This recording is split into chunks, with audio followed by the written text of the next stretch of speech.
This film is a project of the Leonore Annenberg Institute for Civics of the Annenberg Public Policy Center of the University of Pennsylvania, in partnership with the Annenberg Foundation Trust at Sunnylands. Citizenship is every person's highest calling.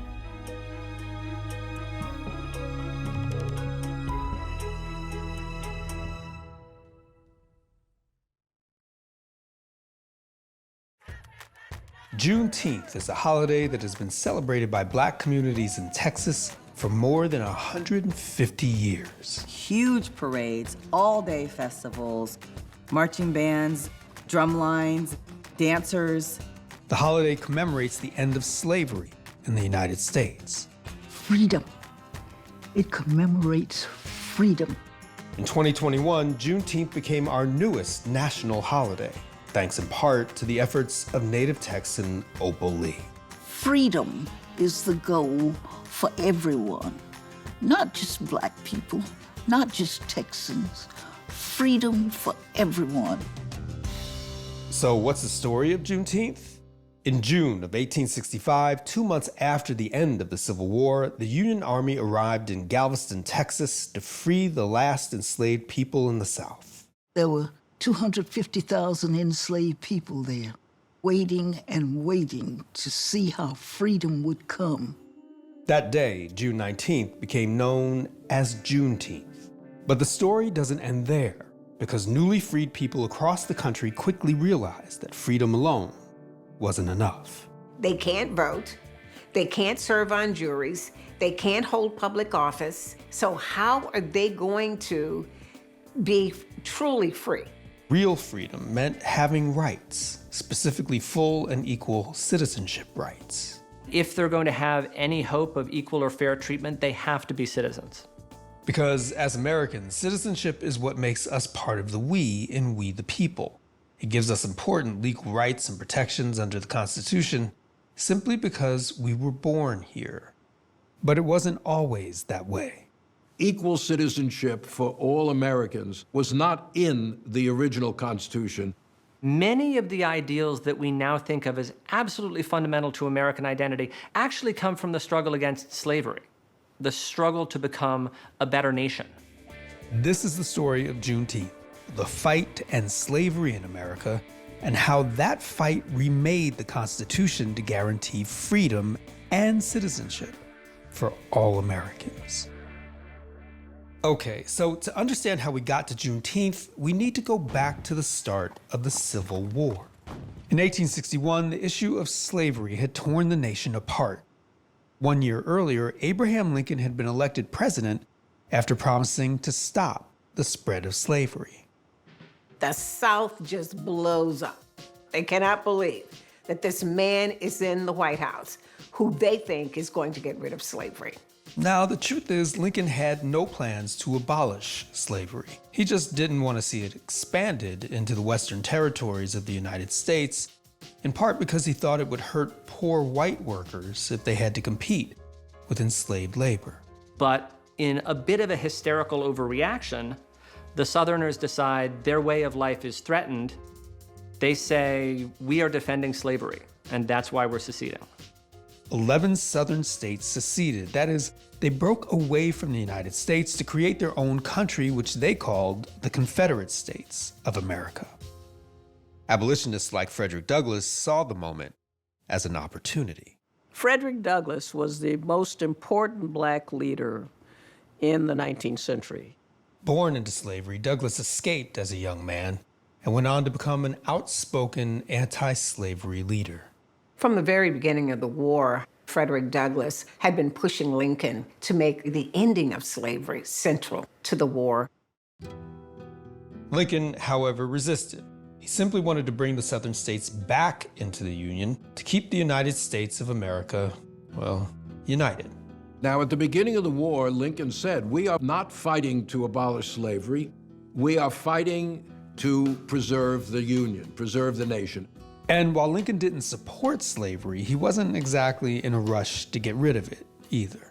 Lincoln was more than willing for there to be a gradual process by which slavery was ended. He wasn't talking about elimination of slavery overnight. He didn't think that was a good idea. But 1 year into the war, things were not going well for the Union. They were losing a war they should have been winning, and Lincoln was forced to reconsider. By 1862, it's clear that the war is dragging on. White men who thought this war would be 90 days and that was it, they're losing limbs, they're losing their lives. It is a hideous war. And so people want it ended. The Union desperately needed more soldiers.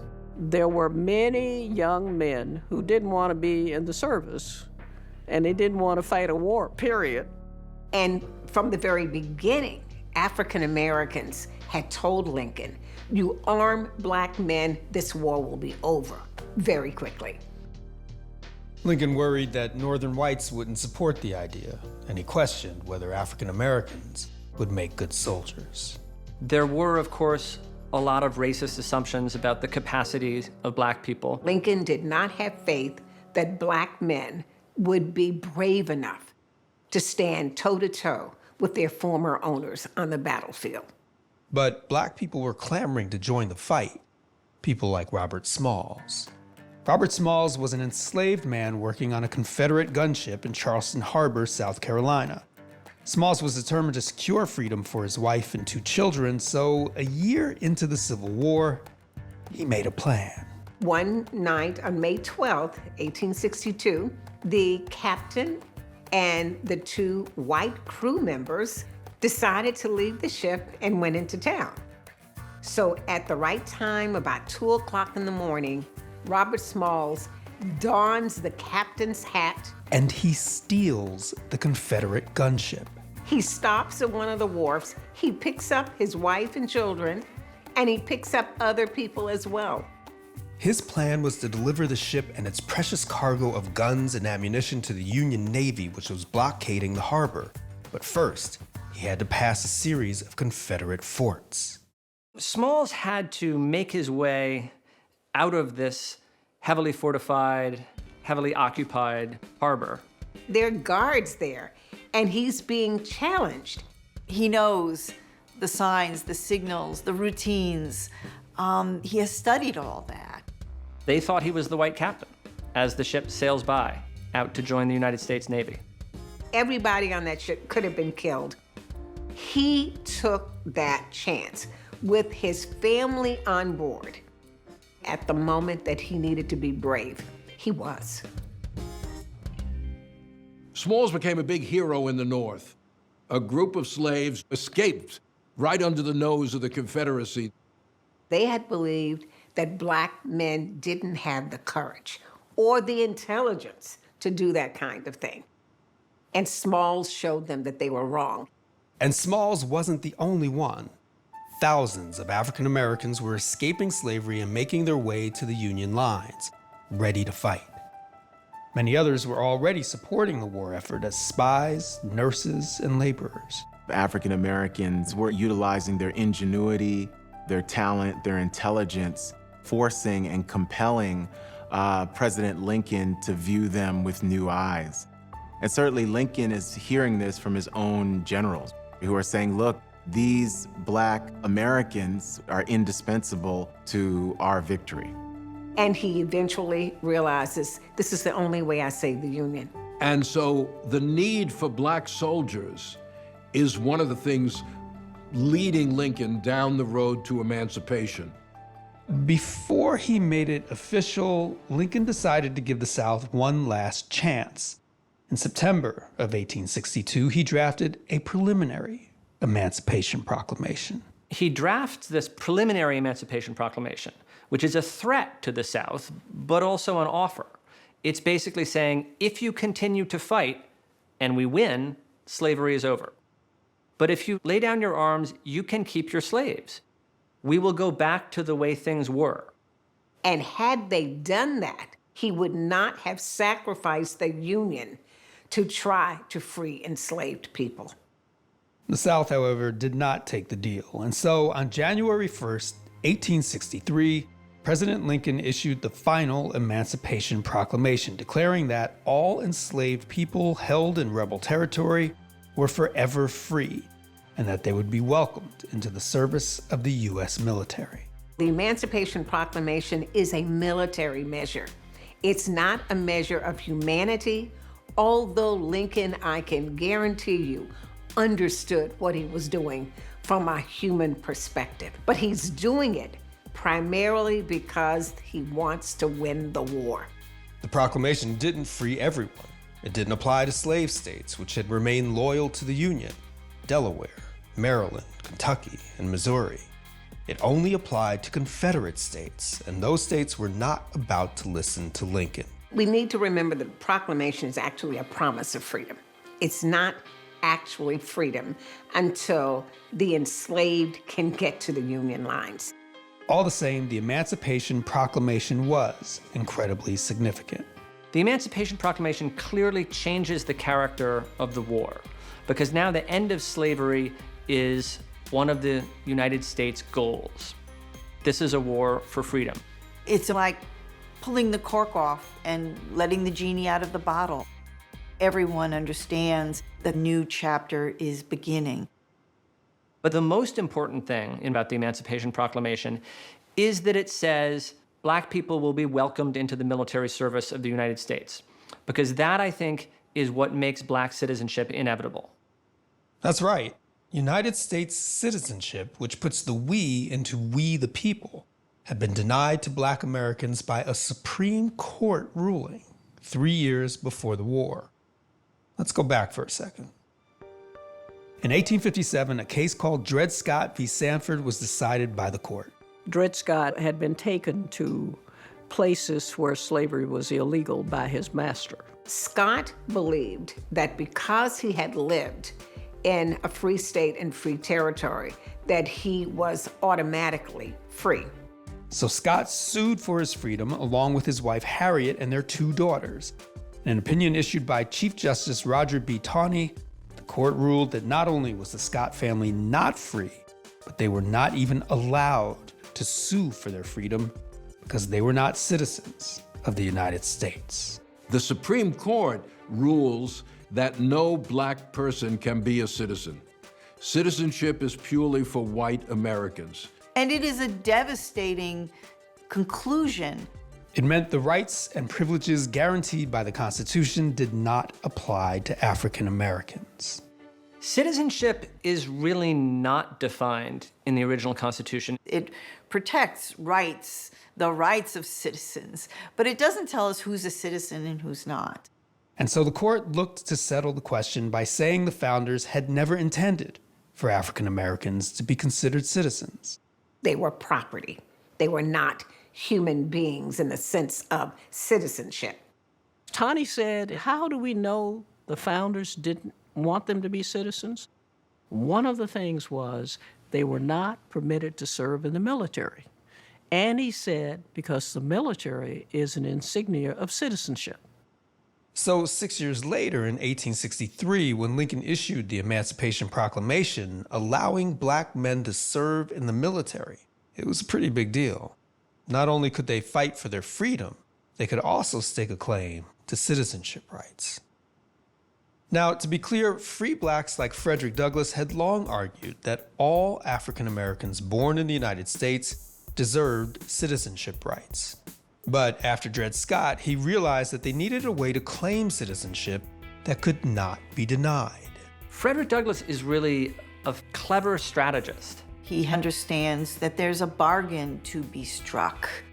He believed that if Black people entered the battlefield, if they fought for the nation, then how could the nation say you're not worthy of citizenship? Once you have Black men in the uniform of the U.S. Army, carrying muskets with the eagle on their shoulders, America will not be able to keep them out. And so he not just encouraged, he begged Black men to serve. And they responded. By the end of the war, nearly 200,000 Black men served in the Union forces. The impact of Black soldiers on the war is actually enormous. These Black men are serving in battles. There are over 400 battles that they're in, some of them absolutely crucial. and they suffered under horrendous conditions. Half the time they weren't paid, they weren't fed well. Despite discrimination, unequal pay, and poor treatment, black soldiers fought bravely, and they helped to turn the tide for the Union, just as Lincoln had hoped. Their success and their sacrifice also changed his mind, and he came to support black citizenship.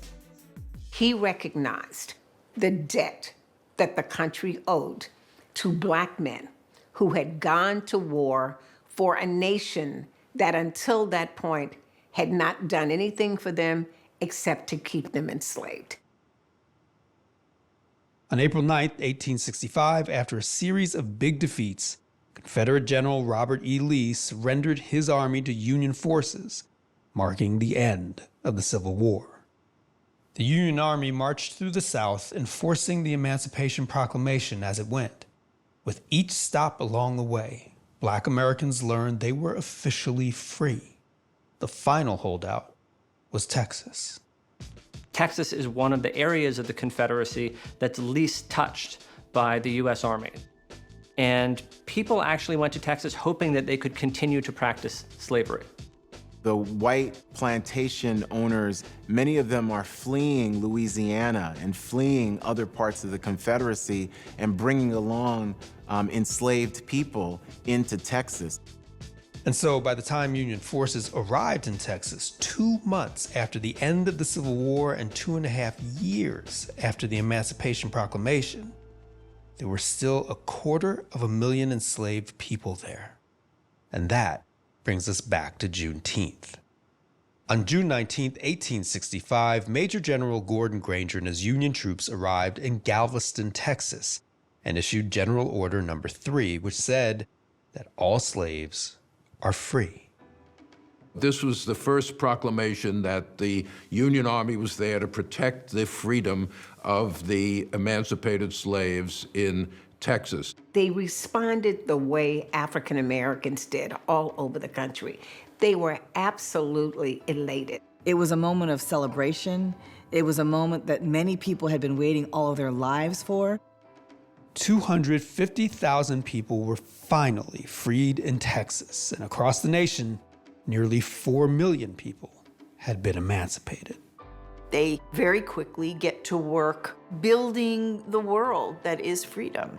They move about to reunite their families. Others wanted to become educated, so they started going to makeshift schools. People tried to consecrate marriages. Marriage was illegal for people who were enslaved. Black Americans were claiming the rights they had long been denied. America was supposed to be a special place, and they simply wanted to be a part of that. As people born in America and people who had contributed so much to America. But white people had their own ideas of what black freedom meant. Many southern states issued so-called black codes, restrictive laws designed to basically reinstate slavery under another name. They clamped down on the freed people to deny them an education, to deny them access to land. There was violence over almost every area of life. There were various massacres that took place in Louisiana, in Tennessee. A lot of people got killed. So it was a bloody sort of time. Black people realized that freedom meant absolutely nothing without the right to protect one's home, to protect one's family. And that's why they're pressing for citizenship rights. Now, remember, by the end of the war, Lincoln supported black citizenship, and most of Congress agreed with him. But just 5 days after Lee's surrender, Lincoln was assassinated. And the man who replaced him, well, let's just say he was no Lincoln. Lincoln was succeeded by Andrew Johnson, a man who lacked all of Lincoln's qualities of greatness. He was deeply racist. In terms of political participation, he basically felt that that was still only for whites. And so it became clear that if there were to be any hope of real freedom and equality for African Americans, that needed to be written into the Constitution.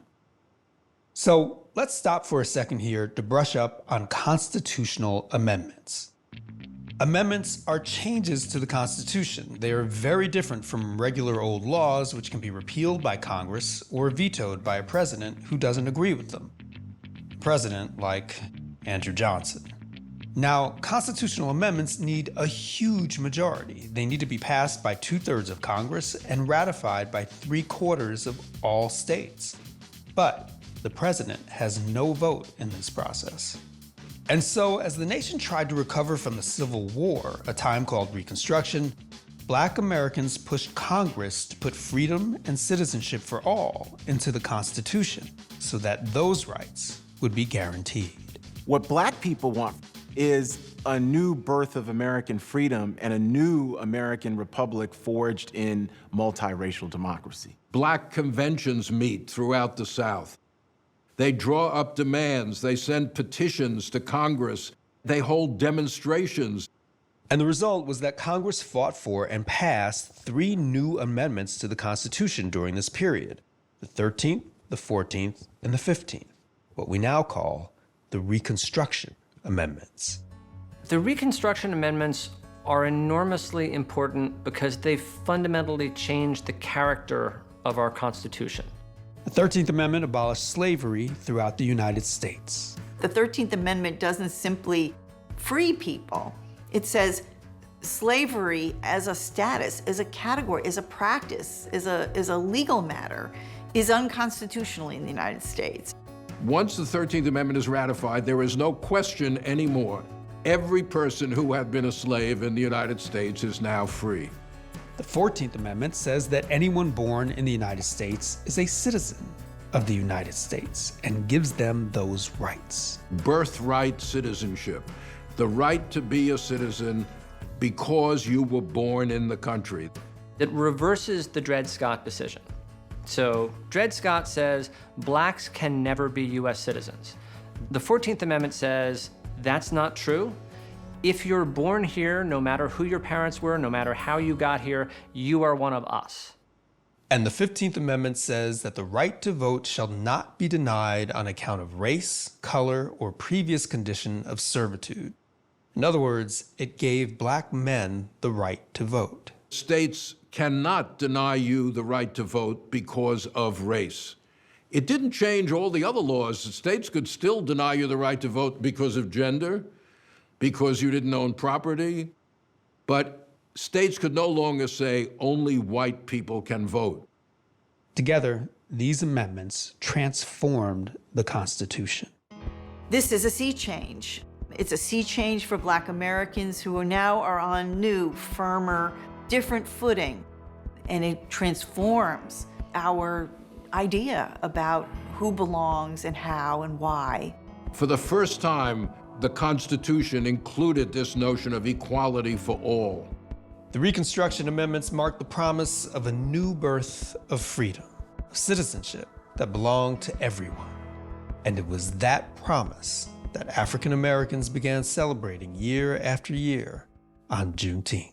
The promise of Juneteenth is this idea of ending slavery, ending racism, ending inequality, and thinking about America as this really expansive place where all things are possible for everyone. People would dress in their Sunday best. They would wear the nicest clothes they had. Well, how Black people loved to wear good clothes, and they dressed to the nines. And they would go down to the barbecue grounds. It was very much a moment of jubilee.